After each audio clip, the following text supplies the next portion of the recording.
전능하신 하나님 말씀 낭송 리더 일꾼의 직책.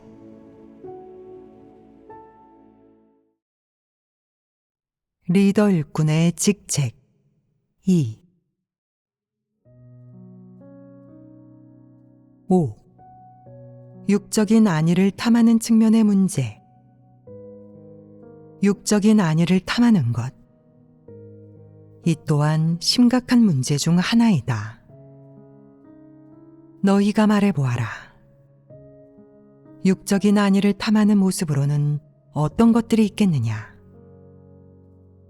너희가 체험을 통해 본 것 중에서 어떤 것들을 예로 들 수 있겠느냐? 지위의 복을 누리는 것이 포함되겠느냐? 포함됩니다. 또 무엇이 있겠느냐? 본분을 이행할 때 몸을 사리고 늘 수월한 일만 골라 하려는 것입니다. 본분을 이행함에 있어 늘 수월하고 힘들지 않고 몸이 고생하지 않아도 되는 것만 고른다. 이는 몸을 사리는 것이고 육적인 안위를 탐하는 모습이다. 또 있느냐? 본분을 이행할 때 조금 힘들고 고생스럽고 대가를 치러야 할 경우 늘 불평을 합니다. 평소에 먹고 입는 것, 육적인 즐거움을 중요시합니다.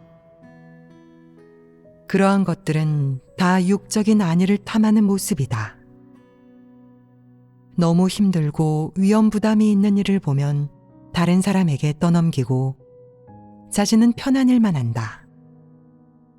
그러면서 자신은 자질이 부족하고 사역 능력이 없어 그 일을 감당할 수 없다고 핑계를 대지만 사실상 그것은 육적인 안위를 탐하는 데 목적이 있다. 무슨 일을 하든 어떤 본분을 이행하든 고생하기 싫어한다.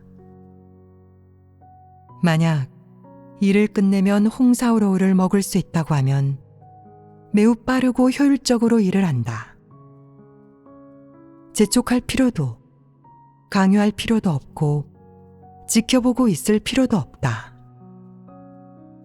하지만 홍사오로우도 없고 본분을 이행하며 추가 근무도 좀 해야 한다면 느릿느릿 일하고 다양한 이유와 핑계를 대며 회피한다.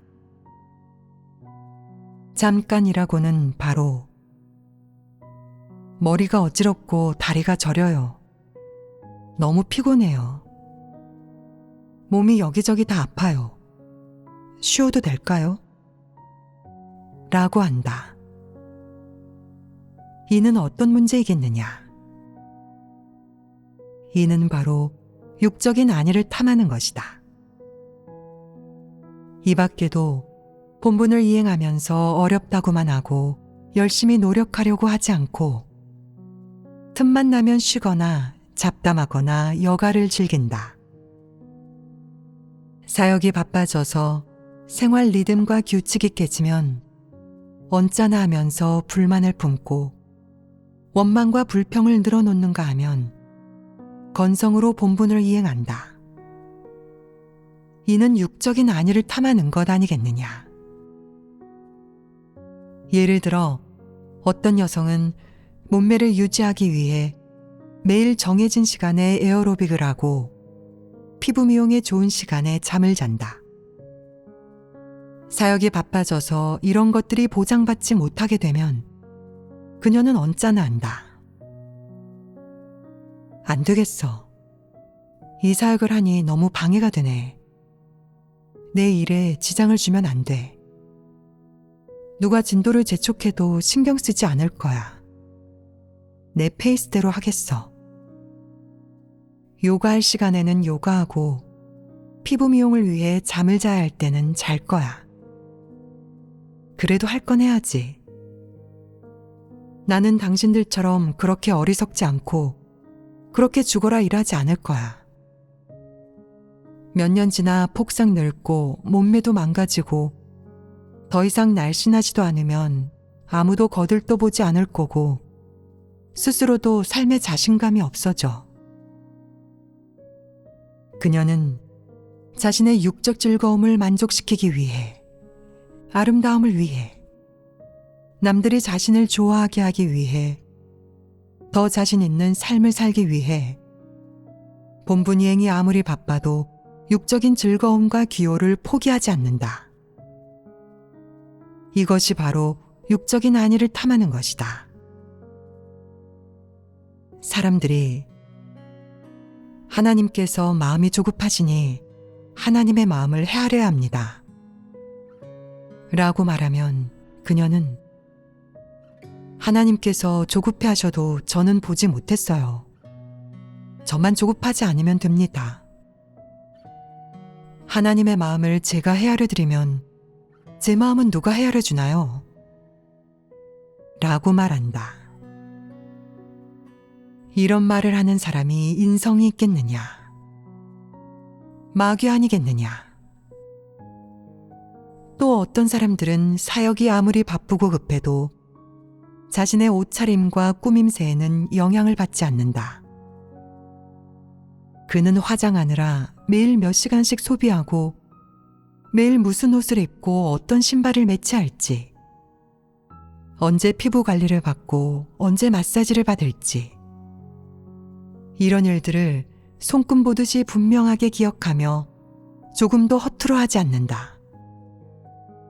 자신이 진리를 얼마나 깨달았는지, 어떤 진리를 아직 깨닫지 못하고 아직 진입하지 못했는지, 어떤 일들을 할 때 건성으로 대충대충 하고 충성심이 없는지, 어떤 폐괴 성품을 표출했는지 등 진리와 관계 있는 생명 진입과 관련된 문제들을 전혀 알지 못하고 물어보면 아는 게 아무것도 없다.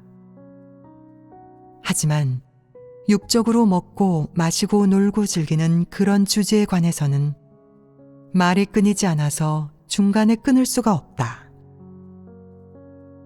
교회 사역이 아무리 바빠도, 본분이 아무리 바빠도 그 자신의 생활 규칙이나 평소의 생활 상태는 전혀 깨지 않으며 자신의 육적인 생활의 어떤 세부사항도 그는 소홀히 하지 않는다. 다 적절하게 관리한다. 무척 엄격하고 또 무척 진지하게 말이다. 그런데 하나님 집의 사역을 대할 때는 아무리 큰일이라도, 설령 형제자매들의 신변 안정과 관련된 일이라 할지라도 그는 아무렇게나 되는 대로 대한다. 심지어 하나님의 부탁이나 그 사람 개인이 이행해야 할 본분과 관련이 있어도 그는 전혀 마음에 담아두지 않고 전혀 책임을 지지 않는다. 이것이 육적인 안위를 탐하는 것 아니겠느냐. 육적인 안위를 탐하는 사람이 본분이행에 적합하겠느냐.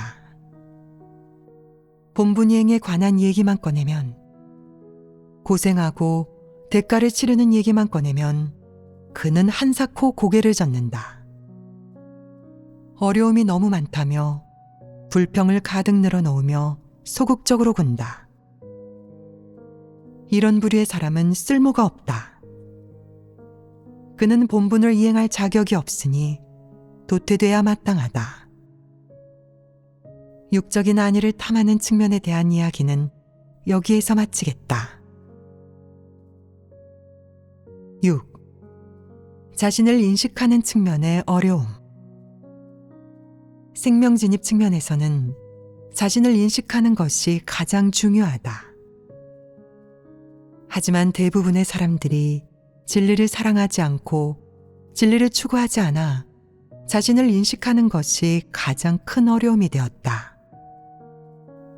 그래서 무릇 진리를 사랑하지 않는 사람은 모두 진정으로 자신을 인식할 수 없다고 확정할 수 있다.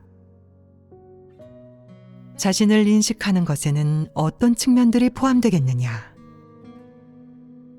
먼저, 자신이 말하고 행동할 때 어떤 폐괴 성품이 표출되는지를 인식해야 한다. 때로는 교만함이, 때로는 간사함이, 때로는 사악함이, 때로는 강팍함과 배반 등이 표출된다.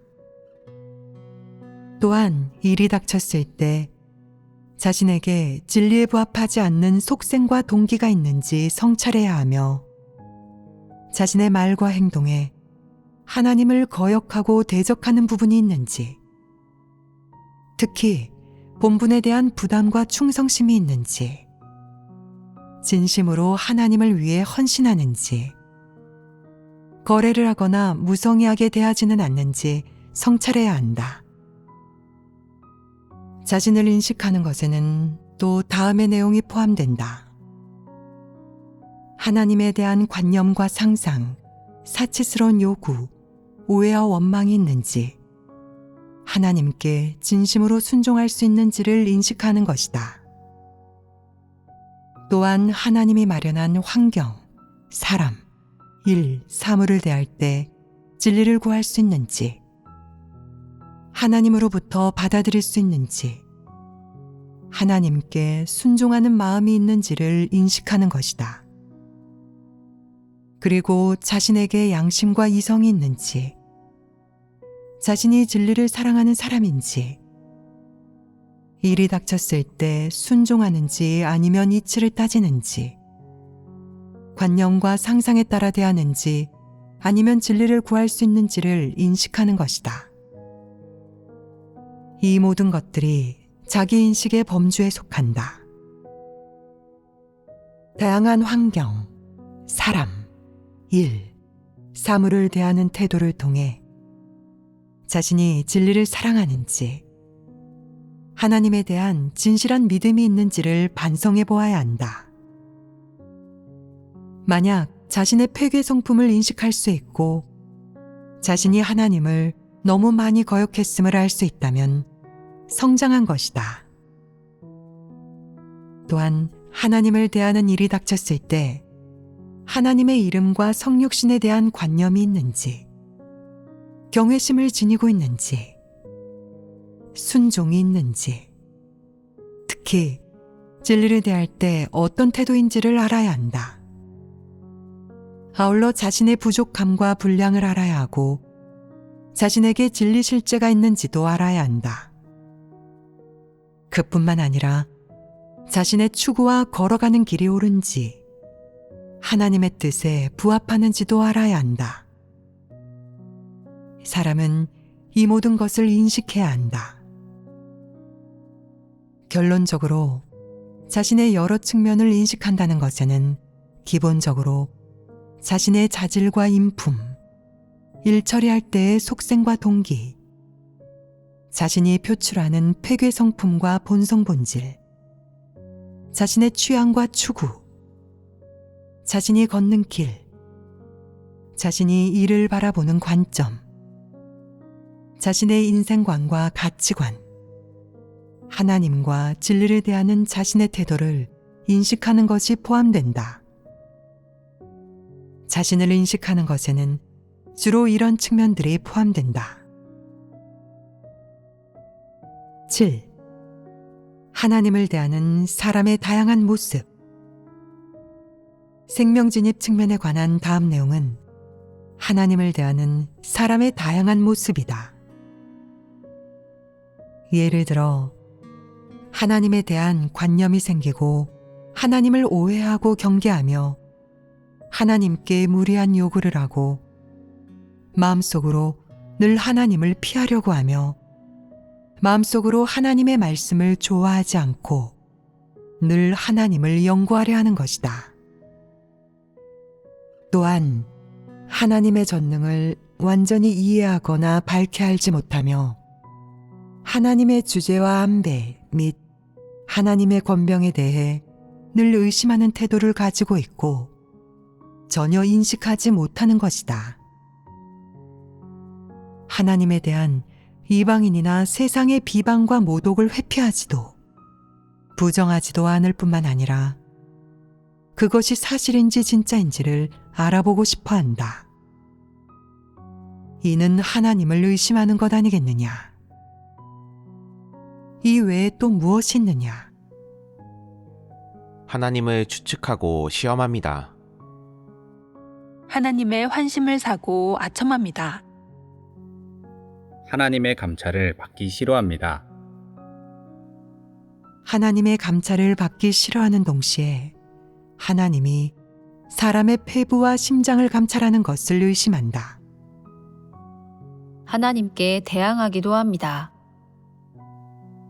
이 또한 하나의 모습으로 하나님에게 대항하고 소란을 피우는 것이다.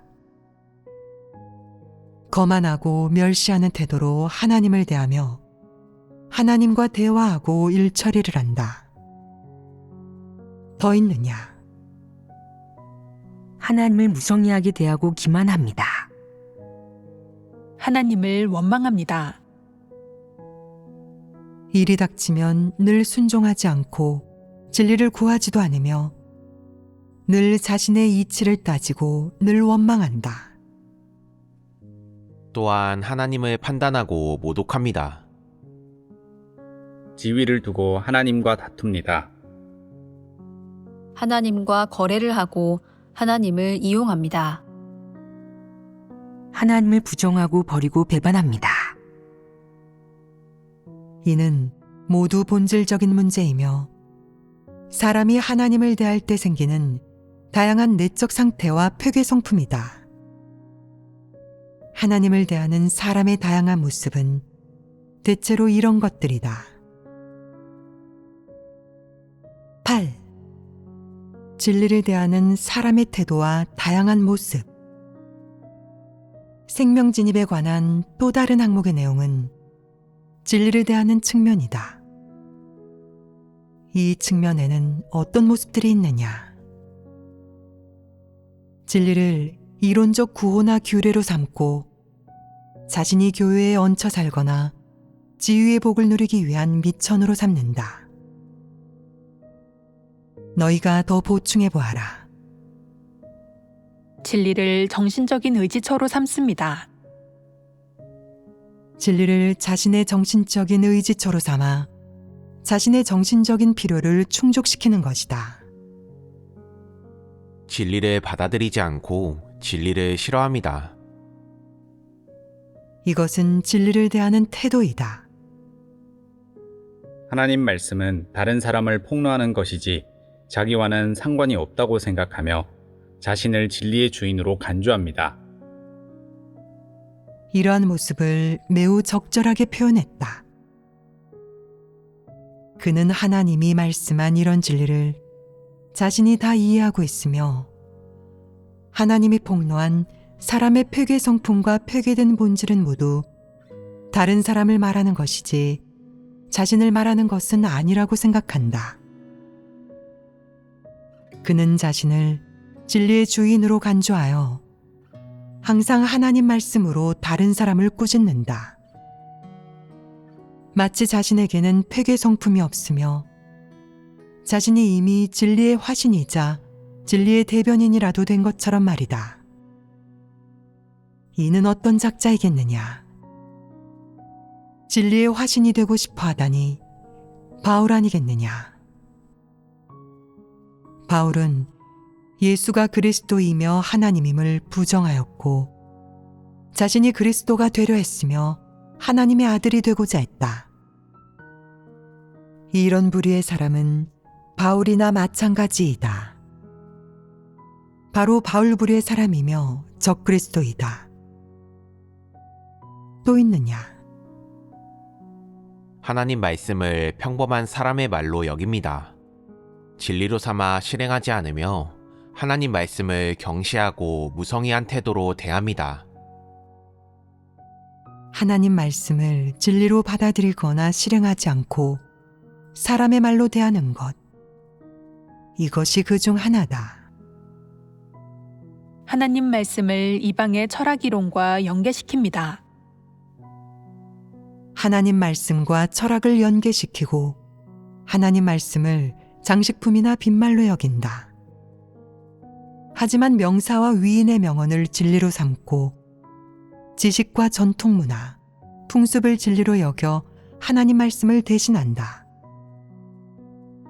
일이 닥치면 입으로는 말끝마다 진리를 실행해야 한다고, 하나님 말씀을 증거하고 전파해야 한다고 말하지만 마음속으로는 세상의 명사와 위인을 숭배한다. 심지어 고대 송나라의 포공을 찍혀 세우기까지 한다. 그는 공정하고 엄격하며 청렴한 판관입니다.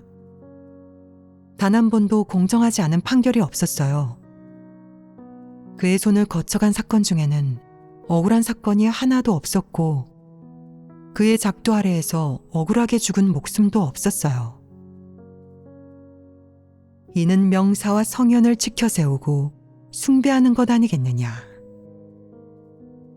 명사가 한 말과 일을 진리로 사칭하려 하다니 이는 진리에 대한 중상이자 모독이다. 교회에서 입으로는 말끝마다 진리를 실행해야 하고 하나님 말씀을 전파해야 한다고 말하지만 그가 마음속에서 생각하는 것과 평소 하는 말은 민간의 속담이다. 조리 있고 유창하게 말하지만 그가 하나님 말씀에 대한 체험적 인식을 말하는 것은 전혀 들을 수 없으며 어떤 하나님 말씀들이 그의 일처리와 사람됨의 준칙이자 근거인지는 더더욱 들을 수가 없다. 그는 입을 열 때마다 사람은 이름을 남기고 짐승은 가죽을 남긴다. 사람을 죽여보았자 머리가 땅에 떨어질 뿐이다. 불쌍한 사람은 미운 데가 있는 법이다. 사람이 너무 매몰차게 굴면 안 된다. 공로는 없어도 노고는 있고 노고는 없어도 피로는 있다. 배은망덕하거나 토사구팽해서는 안 된다.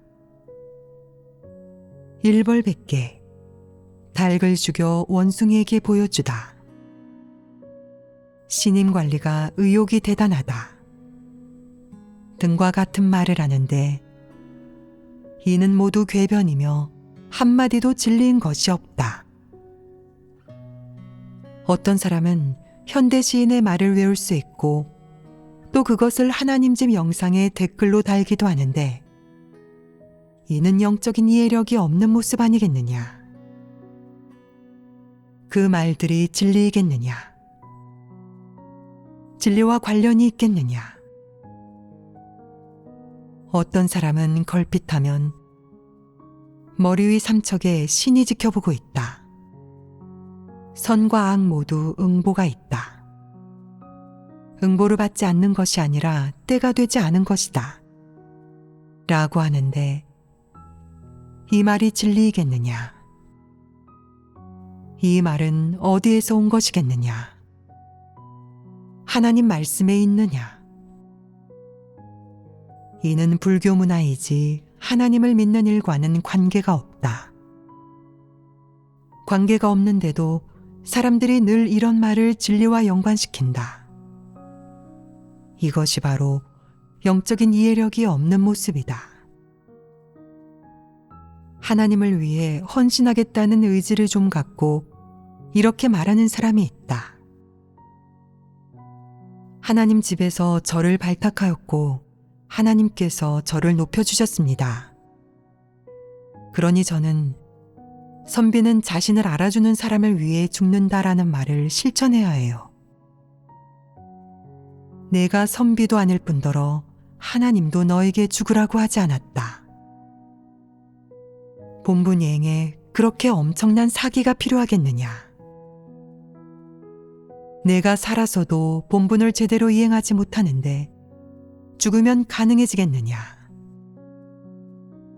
어떻게 본분을 이행한단 말이냐. 또 어떤 사람은 이렇게 말한다.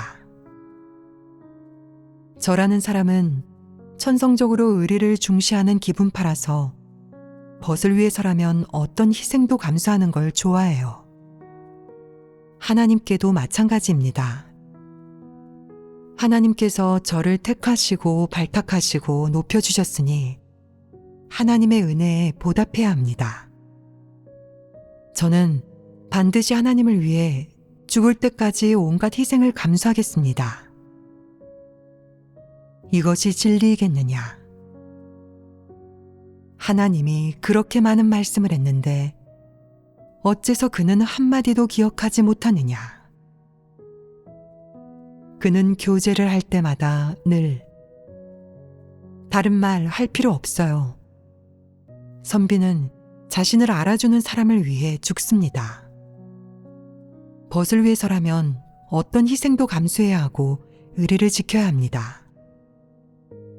라고 말한다. 하나님의 사랑에 보답한다.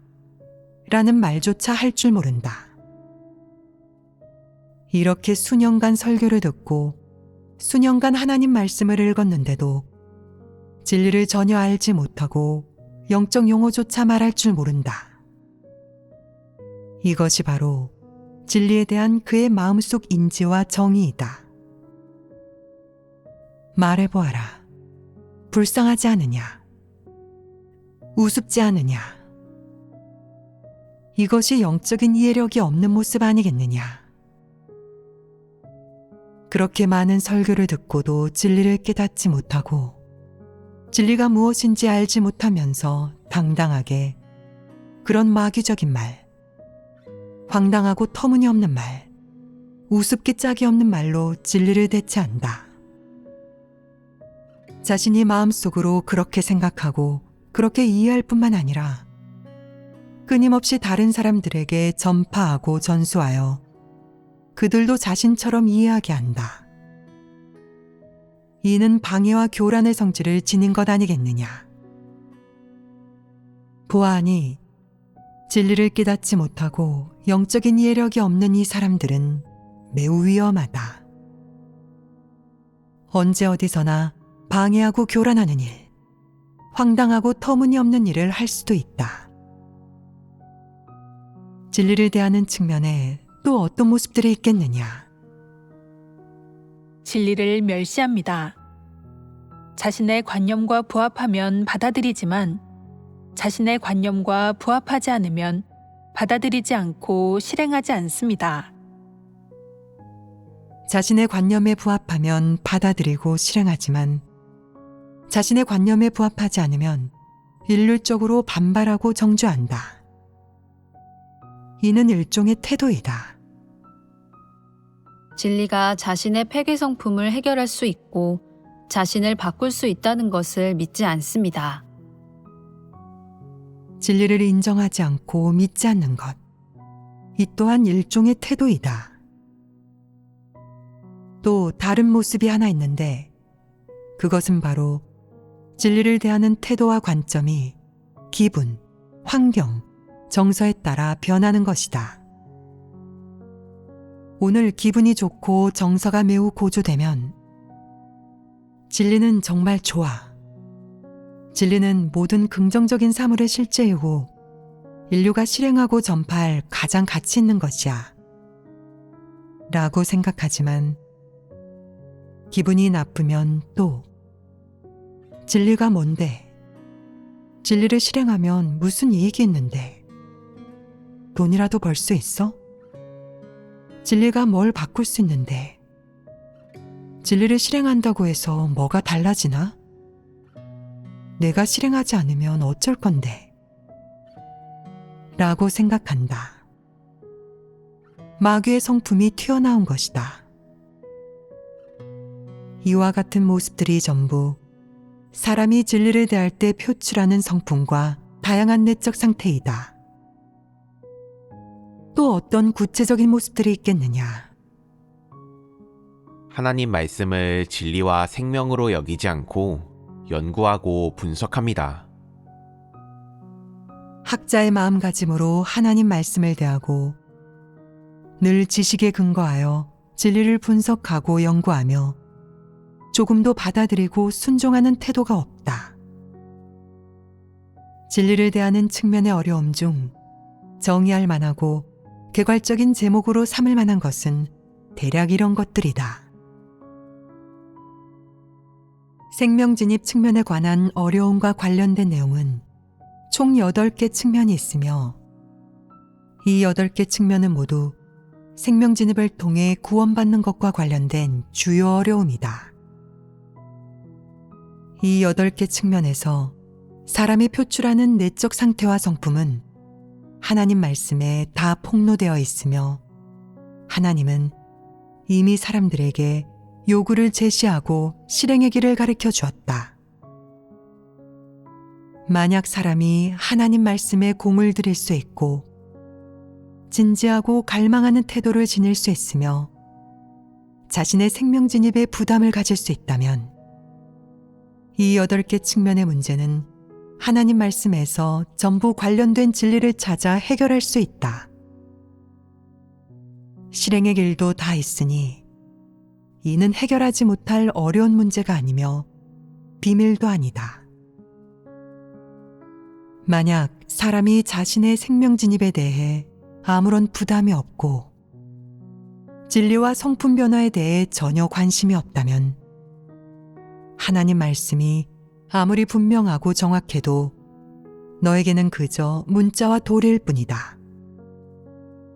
내가 추구하지 않고 실행하지도 않는다면 너에게 어떤 측면의 문제가 있든 모두 해결할 수 없다. 그러면 너는 구원받기 어려울 것이다.